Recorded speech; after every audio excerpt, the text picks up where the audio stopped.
Hey, how's it going, you guys? Stranger Danger from Silhouette Gaming, and before we begin, make sure you like, comment, and subscribe because everything really helps the channel grow. It just helps with the YouTube algorithm. Yeah, every little bit helps, so thank you guys for your support and enjoy the video. So today we're going to talk about something that a subscriber requested, which is when to do a punishment. I don't really understand it. When should I? So Monty the Great 123, this is for you, but also for anybody who needs it, because this is also a beginner's guide. In this video, you will see the punishment system broken down into several groups for you to understand it a little bit easier. We'll start off with frames, which in any fighting game is basically just math, and the mindset that you have to be in during these punishment situations. And lastly, your options. It is 100% understandable how anyone can be a little bit overwhelmed by the sheer number of moves in this game. Each character has about 100+ moves in their move pool, and that's not even mentioning how some of these moves can be extremely suppressive. Lastly, I'm going to show you moves with huge pushback, where your opponent's definitely going to gauge to see if you can punish them, because if not, they will punish you right back. So, without further ado, let's get started.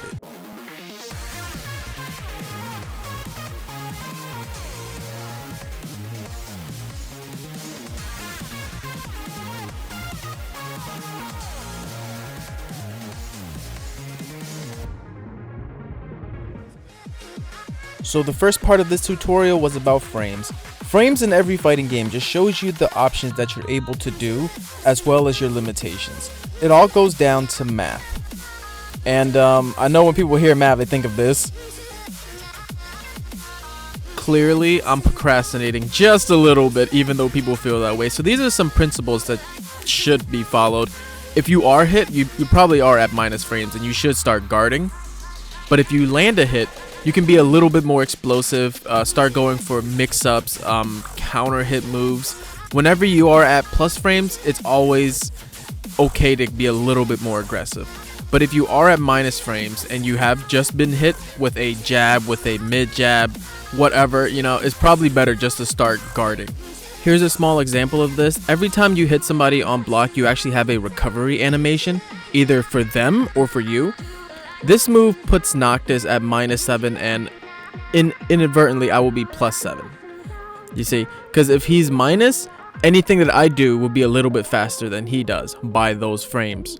So if I do a 10 frame jab and he does a 10 frame jab, but he's at -7, his is pretty much 17 frames. Meanwhile, my frames are not negatively affected like his is, meaning mine can come out quicker than his jab. Here's the exact same thing, but in reverse. The moment he hit me, I'm at -7 and he is at +7. So with the same logic of when somebody's at minus, if I were to swing at him, I would have the slower jab. I would have the slower 17 frame. Even though they're both 10 frame, mine's is being negatively affected by 7 frames. So I would be at 17 compared to his 10.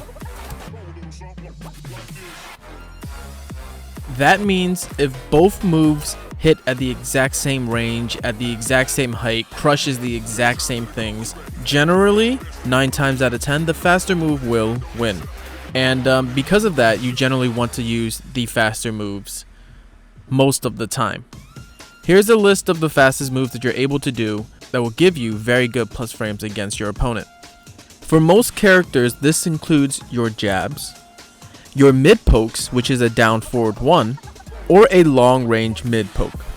These moves are generally quick, very safe, gives you amazing plus frames on hit, and sometimes even have extensions to mix up the opponent. Kuma actually has a very strong jab. It has a 3rd extension, and the second hit is actually a mid, preventing your opponent from ducking him when he is attacking. If you are unsure about a punish, then just understand that you can always at least get jab punishment.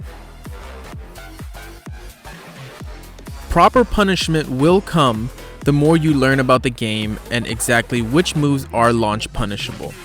Every character has some form of that, and you will learn it over time. Understand that Tekken does reward players who already know the strings and what moves are launch punishable. Anybody can start today though and actually start learning, just like these legacy players. Nobody started off knowing all the strings, and that includes even the greatest, Ni, JDCR, Junding, all of them. They all had to learn the characters just like we did.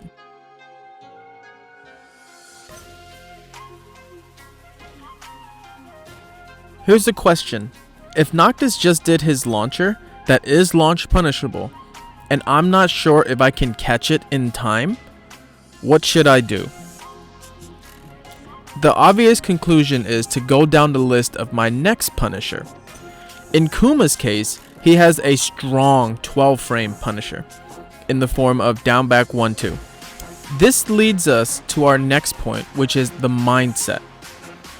Mindset is basically if you can punish them and you are sharp at the moment, then please punish them, launch punish them, do whatever you have to do.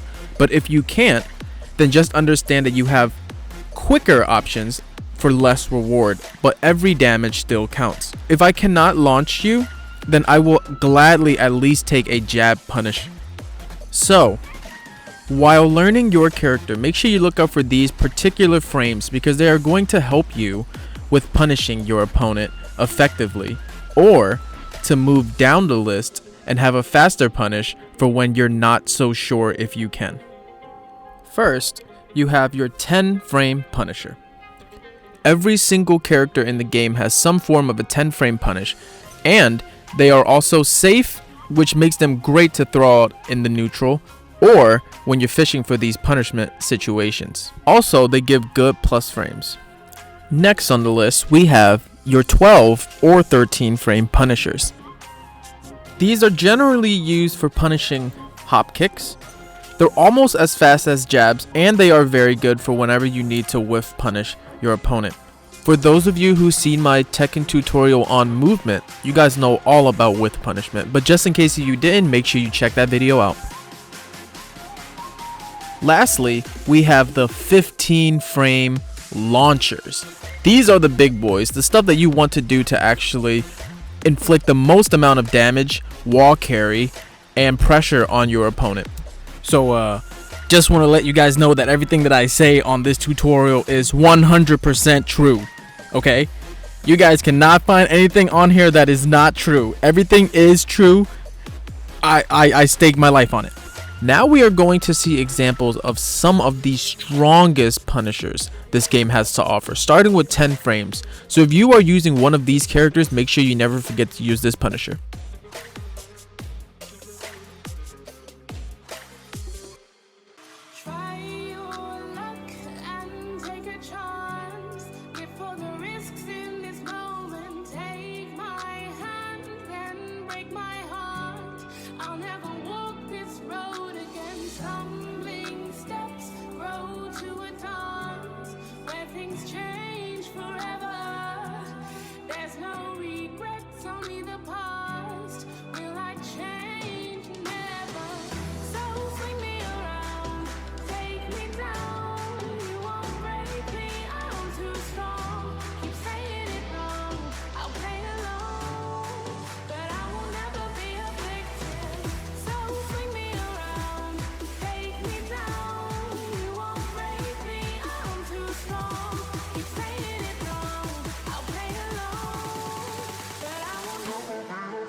That moment was a lot of fun. I'm not even gonna lie, right?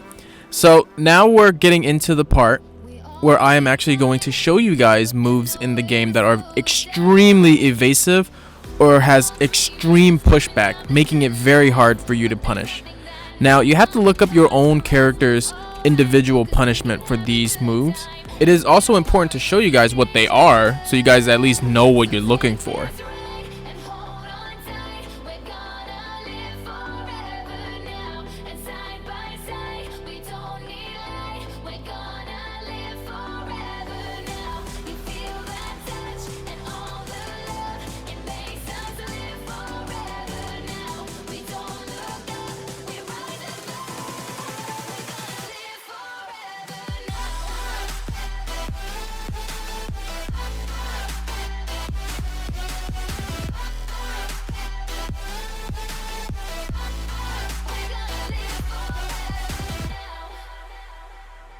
Now that I have shown you guys the most launch punishable moves in the game, along with a mindset on how to punish them, and some actual punishment examples, now it's time for me to show you guys the opposite of that, where your opponent actually has moves that put you on minus frames even when you are blocking. Now, this goes into our options category, because now that you're in minus, you actually have to figure out what's your next best move. If your opponent is trying to exert some pressure on you, that means that they want you to stand still so they can keep applying pressure.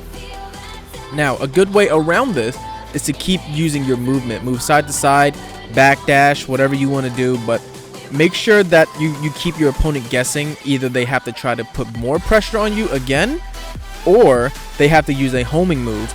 And either way, it's always a mind game. Always try to be in your opponent's head and be defensive as much as possible. Now, if your opponent is trying to swing at you non-stop and it's all minus frame moves and you don't know what to do, you can't get out of it, and you have to attack, the slower your move is, the higher the chance of them counter hitting you is. So what you want to do is use moves that are very quick.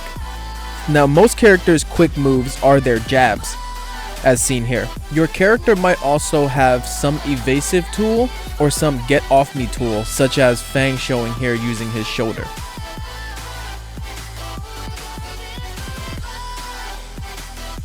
Okay, so to end this video, I'm actually going to show you guys what moves put you on blocks. You can actually do that to your opponent also. They're generally some of the strongest moves in the game and definitely should be abused if you can.